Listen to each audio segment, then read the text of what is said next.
எல்லாம் வல்ல இறைவனுக்கு நன்றி. எங்கள் அழைப்பை ஏற்று இங்கே வந்திருக்கக்கூடிய உங்கள் எல்லாருக்கும் நன்றி. மேடையில் இருக்கிற என்னுடைய டீம் எல்லாருக்கும் நன்றி. இங்கே டைரக்டர் படன்னு பேசினார் இல்லையா, கொஞ்சம் அன்ஃபில்டர்டாக பேசிட்டாரு. இங்கே ப்ரொடியூசர் சொல்கிறாரு, ஏதாவது இன்கம் டேக்ஸ் பிரச்சனை வந்துட போகுது, நானே கடன் வாங்கி தான் படம் எடுத்திருக்கேன் அப்படின்னு. ஸோ ரொம்ப கஷ்டப்பட்டு பல அப்டக்கிள்ஸ், பல டிலேஸை தாண்டி அடித்து பிடிச்சி ஒரு மாதிரி கடைசியில் இங்கே வந்திருக்கோம். ரொம்ப சந்தோஷமாக இருக்குது. முதல்ல இந்த மாதிரி ஒரு கதையை என்னால் பண்ண முடியும்னு என் மேலே நம்பிக்கை வச்சு இதை கொடுத்த இயக்குனர் சண்முகம் சாருக்கு என்னுடைய நன்றியை தெரிவிச்சுக்கிறேன். இந்த பையன், அதாவது என்ன தான் சொல்கிறேன், ஒரு பாய் நெக்ஸ்ட் டோர், ஒரு ஒரு லவர் பாய், ஒரு ஆங்க்ரி யங் மேன், இந்த மாதிரி படங்கள்லாம் பண்ணிகிட்டு இருந்தீங்க. ஸோ திடீர்னு ஒரு ஆக்ஷன், இது உங்களுக்கு ஓகேயா, செட் ஆகுமா அப்படின்ற மாதிரிலாம் ஒரு சில பேர் கேட்டிருந்தாங்க. பட் எனக்கு பர்சனலாக வந்து ஆக்ஷன் படங்கள் ரொம்ப பிடிக்கும். ஏன்னா நான் ஆக்ஷன் படங்கள், கமர்ஷியல் படங்கள் பார்த்து வளர்ந்த ஒரு பையன். ரஜினி சார் படமாக இருக்கட்டும், விஜய் சார் படமாக இருக்கட்டும், அஜித் சார் படமாக இருக்கட்டும், FDFS விசில் அடித்து 10 ரூபாய் டிக்கெட் வாங்கி பார்த்த பல கோடி ரசிகர்களில் நானும் ஒருத்தன். ஸோ பட் அதுக்கான கரெக்டான டைமும் கரெக்டான ஸ்கிரிப்டும் வந்தால் மட்டும்தான் அது தொடணும் அப்படின்றது வந்து ஒரு மைண்ட் செட்டாக இருந்தது. ஸோ டீசல் கதையை கேட்கும்போது எனக்கு இந்த மாதிரி ஒரு உலகம், இதை நம்ம கடந்து, இதை நம்ம பார்த்து, இதை நம்ம வந்து கேள்விப்பட்டிருப்போம், கடந்து போயிருப்போம். பட் இது எங்கே ஆரம்பிக்குது, இது உள்ள என்ன நடக்குது, இந்த வேர்ல்டுக்குள்ளே நடக்கிற, இந்த மாஃபியாவில் நடக்கிற விஷயங்கள் என்ன அப்படின்னு நமக்கு தெரியாது. ஸோ க்ரூட் ஆயில் அப்படின்றது கருப்பு தங்கம் அப்படின்னு சொல்கிறாங்க. தங்கத்தை விட ரொம்ப முக்கியமான, உலகம் இயங்கிறதுக்கு ஒரு முக்கியமான விஷயமா பார்க்கக்கூடிய ஒரு பொருளாக இருக்குது கருப்பு தங்கம்னு சொல்கிற அந்த க்ரூட் ஆயில். ஸோ அதுலேருந்து கிட்டத்தட்ட 165க்கும் மேலே பை ப்ராடக்ட்ஸ் வருது. ஸோ பெட்ரோல், டீசல்லேருந்து ஆரம்பித்து தார், அது மாதிரி எல்பிஜி, நம்ம மண்ணெண்ணெய், இந்த மாதிரி நிறைய வந்துகிட்டே இருக்குது. ஸோ இந்த மாதிரி விஷயங்கள்லாம் டைரக்டர் வந்து இந்த கதையை நரேட் பண்ணும்போது, சொல்லும்போது இந்த வேர்ல்டு ரொம்ப இன்ட்ரெஸ்டிங்காக இருந்தது. ஸோ அதனால தான் இந்த படம் பண்ணணுன்ற ஒரு ஆசை இருந்தது. நம்ம எடுத்தோம் கவுத்தோம் அப்படின்னு ஆக்ஷன் படம் பண்ணோம், 4 பேர் அடிக்கணும், கமர்ஷியலாக ஒரு 2 சாங் இருக்கணும், ஹீரோயினை ரொமான்ஸ் பண்ணோம் அப்படின்ற இன்டென்ஷனில் பண்ண படம் இல்லை. ஸோ இந்த படம்லாம் ஷூட்லாம் முடிச்சுட்டு இப்போது ரீசெண்டாக ட்ரெய்லர் வந்தது.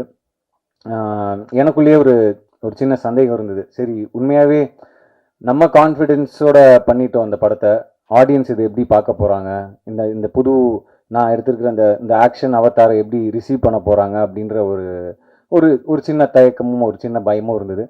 ட்ரெய்லர் வந்ததுக்கப்புறம் யாரும் பெருசாக திட்டலை. ஸோ அதுவே ஒரு பெரிய மெரிட்டாக எனக்கு ஃபீல் ஆச்சு. அதுக்கப்புறம் முந்தா நேற்று எஸ்டிஆர் அண்ணன் கால் பண்ணார். கால் பண்ணிவிட்டு இந்த மாதிரி ட்ரெய்லர் பார்த்தேன்டா, பெர்ஃபார்மன்ஸு அது இதெல்லாம் தாண்டி எனக்கு ஒரு விஷயம் ரொம்ப பிடிச்சிருந்தது அப்படின்னு சொன்னார். உன்னுடைய பாடி லாங்குவேஜ் அண்ட் நீ ஒரு ஆக்ஷன் ரோல் பண்ணுற, ஒரு ஹீரோயிசமாக ஒன்று பண்ணுறன்னும் போது அதில் ஒரு மீட்டர் ரொம்ப முக்கியம், அந்த மீட்டரை நீ அளவாக கரெக்டாக பண்ணியிருக்க அப்படின்னு சொன்னார். ஸோ அவர்கிட்டேருந்து வரும்போது அது ஒரு பெரிய ஒரு கான்ஃபிடென்ஸை கொடுத்துச்சு. ஏன்னா இதோட நீ அதிகமாக பண்ணனா ரொம்ப ஜாஸ்தியாக இருக்கும். ஏன்னா நீ இப்போ தான் ஸ்டார்ட் பண்ணுற, ஆக்ஷன் படங்கள் பண்ண இப்போ தான் ஸ்டார்ட் பண்ணுற, ஸோ கரெக்டாக இருக்குது அப்படின்ற மாதிரி அவர் சொன்னார். ஸோ ஒரு சின்ன கான்ஃபிடென்ஸை கொடுத்தது. ஸோ இது எல்லாத்தையும் தாண்டி ஆடியன்ஸுக்கு இந்த படத்தில் வந்து நான் முன்னாடியே சொன்ன மாதிரி, எல்லாரும் சொன்ன மாதிரி, இந்த பார்க்காத ஒரு உலகம். ஸோ ட்ரெய்லரில் வந்து நீங்கள் ஆயில், பெட்ரோல், டீசல், மாஃபியா இதை பற்றி தான் மேக்ஸிமம் போர்ட்ரே பண்ணியிருக்கோம் ட்ரெய்லரில். அண்ட் இதில் இன்னொரு விஷயமும் செகண்ட் ஹாஃபில் டிஸ்கஸ் பண்ணியிருக்கோம். ஸோ இது எல்லாமே ஆடியன்ஸ்க்கு கனெக்ட் ஆகும் அப்படின்னு நான் நம்புகிறேன். நான் எந்த ஸ்கிரிப்ட் பண்ணாலும் அதில் ஆடியன்ஸ்க்கு என்ன கனெக்ட் இருக்குது அப்படின்னு நான் எப்போவுமே யோசிப்பேன். ஸோ அது லப்பர் பந்தாக இருக்கட்டும், பார்க்கிங்காக இருக்கட்டும், இல்லை ஒரு லவ் படம் பண்ணால் கூட அதில் ஆடியன்ஸ் கனெக்ட் பண்ணிக்கிறதுக்கான விஷயம் இருக்கா, இல்லை எமோஷன் இருக்கா அப்படின்னு பார்ப்பேன். ஸோ இந்த படத்தில் வந்து நம்ம கால் அடி எடுத்து வைக்கிறதுலேருந்து வீட்டிலேருந்து பெட்ரோல் டீசல்ன்ற விஷயத்தை நம்ம தவிர்க்கவே முடியாது. ஸோ அதுலேருந்து ஆரம்பித்து செகண்ட் ஹாஃபில் இந்த படம் ஒரு இஷ்யூ பற்றி டிஸ்கஸ் பண்ணுது. ஸோ அதுவுமே அண்ட் ஈவன் த கிளைமேக்ஸ் நிச்சயமாக ஆடியன்ஸுக்கு கனெக்ட் ஆகும். இது மக்களுக்கான படமாக இருக்கும் அப்படின்றதுல எந்த சந்தேகமும் இல்லை. நாங்கள் படம் பார்த்துட்டேன். ஸோ அந்த நம்பிக்கையில் தான் நான் பேசிகிட்டு இருக்கேன். அதுக்கப்புறம் என்னுடைய டீம், ப்ரொடியூசர் தேவா சார், எனக்கு ஒரு 12-13 இயர்ஸாக அவருடைய நட்பு. ஸோ அந்த நட்பு தான் இந்த படம் பண்ணுறதுக்கான முக்கியமான காரணம். அவர் என் மேலே வச்ச அன்பு. அதாவது நான் என்னை பற்றி அதிகமாக யோசிக்கிறத விட அவர் என்னை பற்றி அதிகமாக யோசிக்கிறாரு. அதுதான் உண்மை. ஸோ அவருக்கு என்ன சொல்கிறது, உண்மையாகவே ரொம்ப கஷ்டப்பட்டு என்னுடைய மார்க்கெட் சைஸ் எல்லாம் தாண்டி எங்கேயோ ஒரு பட்ஜெட் போய் லேண்ட் ஆயிருக்கு. அது கூட டேரக்டர் சொல்லும் போது யோசிச்சேன், எந்த டேரக்டரும் இப்படி ஒத்துக்கவே மாட்டாங்கல்ல, அதிகமாக செலவாயிடுச்சு எங்கேயோ இழுத்துட்டு போயிடுச்சுன்னா. ஸோ அதை கூட ஃபில்டர் போடாமல் சொல்லிட்டாரு டேரக்டர்.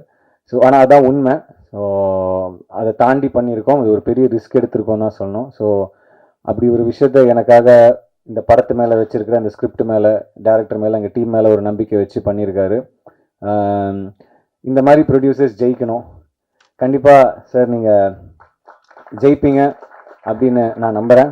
நீங்கள் சினிமா எவ்வளோ நேசிக்கிறீங்கன்னு எனக்கு கண்டிப்பாக தெரியும். நான் கிட்டே இருந்து பார்த்துருக்கேன். மனுஷனுக்கு சாப்பாடு, தூக்கம், காற்று, தண்ணி இதெல்லாம் முக்கியம்னுவாங்க. அது எல்லாத்துலேயுமே அவருக்கு சினிமா கலந்துருக்கு அப்படின்னு தான் நான் நினைக்கிறேன். ஏன்னா எப்போவுமே நம்ம பண்ணுற படமாக இருக்கட்டும், இந்த படமாக இருக்கட்டும், இதுக்கு முன்னாடி நாங்கள் பண்ணுற படங்களாக இருக்கட்டும், இதை பற்றி நாங்கள் பேசிகிட்டே இருப்பார். ஸோ அந்த சினிமா நிச்சயமாக அவங்கள கைவிடாதுன்னு நான் நம்புகிறேன் தேவா சார். அதுக்கு உதாரணமாக இப்போது ஒரு படம் லோகான்னு ஒரு படம் வந்தது. ஸோ உண்மையாகவே அது ஒரு பெரிய கான்ஃபிடென்ஸை கொடுத்தது. ஒரு ஃபீமேல் ஓரியன்ட் சப்ஜெக்ட், அவ்வளோ பெரிய பட்ஜெட், பட் அவங்க அந்த படம் மேலே வச்ச நம்பிக்கை, அந்த அந்த ப்ரொடியூசர் அந்த படம் மேலே, அந்த கதை மேலே வச்ச நம்பிக்கை, அது வந்து அவங்களுக்கு பல மடங்கு ஈட்டி கொடுத்துருக்கு.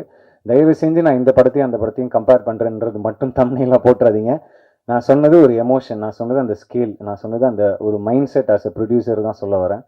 ஸோ அந்த மாதிரி நிச்சயமாக சார் சினிமா உங்களை நான் சொன்ன மாதிரி கைவிடாது. அண்ட் ஆடியன்ஸும் இதை வரவேற்பாங்க. இந்த படம் மட்டும் இல்லை, நீங்கள் அடுத்தடுத்து தயாரிக்க போகிற மற்ற படங்களுக்கும் சரி. ஸோ அண்ட் கூட நடித்த அத்தனை பேருக்கும் என்னுடைய மனமார்ந்த நன்றிகளை தெரிவிச்சுக்கிறேன்.